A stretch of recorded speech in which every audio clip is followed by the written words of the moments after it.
Welcome to stories of taste. ഇന്ന് നമ്മൾ പാകം ചെയ്യാൻ പോകുന്നത് ക്യാരറ്റ് ഹൽവയാണ്. അതിന് വേണ്ടിയിട്ട് ഒരു പാനിലേക്ക് 1.5 ടീസ്പൂൺ നെയ്യ് ഒഴിച്ച് കൊടുക്കാം. ഈ സമയത്ത് നമ്മൾ ഫ്ലെയിം മീഡിയം ടു ലോ ആ ഒരു റേഞ്ചിൽ വേണം വയ്ക്കാൻ. ഇനി അതിലേക്ക് ഞാൻ എടുത്തേക്കുന്നത് 500 ഗ്രാം ക്യാരറ്റാണ്. അതിതുപോലെ ഇട്ട് കൊടുക്കാം.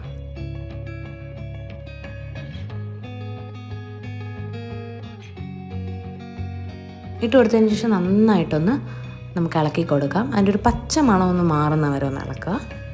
ഒരു 5 മിനിറ്റ്സ് ഒക്കെ ഇളക്കിയാൽ മതിയാവും. ആ സമയത്ത് നമുക്കതിലേക്ക് 2 ടേബിൾ സ്പൂൺ നെയ്യ് ആഡ് ചെയ്ത് കൊടുക്കാം.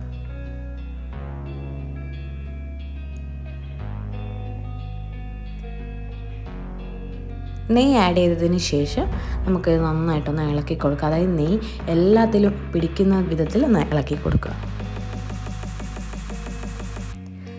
നന്നായിട്ട് ഇളക്കിയതിന് ശേഷം ഒരു 5 to 10 മിനിറ്റ്സ് ഇളക്കിയതിന് ശേഷം വേണം അതിലേക്ക് 1 കപ്പ് പഞ്ചസാര ഇട്ട് കൊടുക്കുക.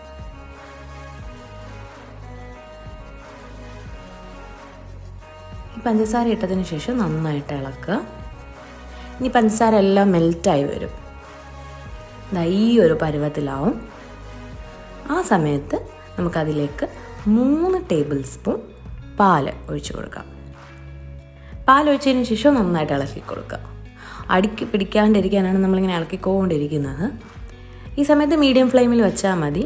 ഹൈ ഫ്ലെയിമിൽ യാതൊരു കാരണവശാലും വയ്ക്കരുത്. ചിലപ്പോൾ അടിക്ക് പിടിക്കും. അതുകൊണ്ടാണ്. പിന്നെയും ഒരു 5 മിനിറ്റ് ഇളക്കിയതിന് ശേഷം ഒരു 3 ടേബിൾ സ്പൂൺ പാലും കൂടെ അതിലേക്ക് ആഡ് ചെയ്ത് കൊടുക്കാം. 2 തവണയായിട്ട് ഒഴിക്കുന്നതാണ് എപ്പോഴും ടേസ്റ്റ്. ഞാനിത് പല പ്രാവശ്യമായിട്ട് അങ്ങനെ ഉണ്ടാക്കി നോക്കിയിട്ട് ഈ ഒരു മെത്തേഡാണ് ടേസ്റ്റി ആയിട്ട് തോന്നിയത്. അങ്ങനെയാണ് ഞാനിത് ഇങ്ങനൊരു മെത്തേഡിൽ ഉണ്ടാക്കാമെന്ന് വിചാരിച്ചത്. ഇനി അതിലേക്ക് 3 ഏലക്ക ഇട്ട് കൊടുക്കാം. ഏലക്കയുടെ ഫ്ലേവർ ഇഷ്ടമാണെങ്കിൽ ഇട്ട് കൊടുത്താൽ മതി. ഇല്ലാത്തവർക്ക് അത് ഒഴിവാക്കാം. നന്നായിട്ടൊന്ന് മിക്സ് ചെയ്തതിന് ശേഷം നമുക്ക് ഇതിലേക്ക് കുറച്ച് കാഷ്യൂനട്ടും ബദാം ഒന്ന് ജസ്റ്റ് പൊരിച്ചെടുക്കാം. പൊരിക്കുക മീൻസ് ഒരുപാടാവണ്ട, ജസ്റ്റ് ഒന്ന് ഫ്രൈ ചെയ്തത് മതി. വേറെയും ഡ്രൈ ഫ്രൂട്ട്സ് യൂസ് ചെയ്യാം. ഞാനിപ്പോൾ കാഷ്യൂവും ബദാമും മാത്രമാണ് എടുത്തേക്കുന്നത്.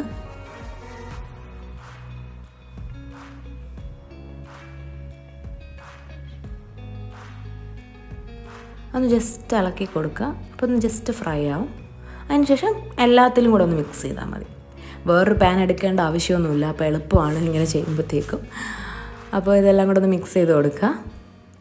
ഇപ്പോൾ തന്നെ പാലും പഞ്ചസാരയുടെ ആ ഒരു മെൽറ്റായ വെള്ളം എല്ലാം മിക്സ് ആയിട്ടുണ്ട്. നന്നായിട്ട് നല്ല ഡ്രൈ ആയിട്ടുണ്ട്. ആ സമയത്ത് നമുക്കതിലേക്ക് ഒരു 2 ടീസ്പൂൺ മിൽക്ക് മെയ്ഡ് ഒഴിച്ച് കൊടുക്കാം. മിൽക്ക് മെയ്ഡ് ഓപ്ഷണലാണ്. വേണമെങ്കിൽ ഒഴിച്ചാൽ മതി. പക്ഷേ ഒഴിച്ച് കഴിഞ്ഞാൽ ഭയങ്കര ടേസ്റ്റാണ്. ഒരുപാടൊന്നും വേണ്ട, വളരെ കുറച്ച് ഒഴിച്ച് കൊടുത്താൽ മതി. അതെ, ഇതുപോലെ നല്ല ഡ്രൈ ആയിട്ട് വന്നിട്ടുണ്ട് ക്യാരറ്റ് ഹൽവ. ഇതാണ് കറക്റ്റ് പരുവം. ഇനി നമുക്കിത് സെർവിങ് ബൗളിലേക്ക് മാറ്റാം.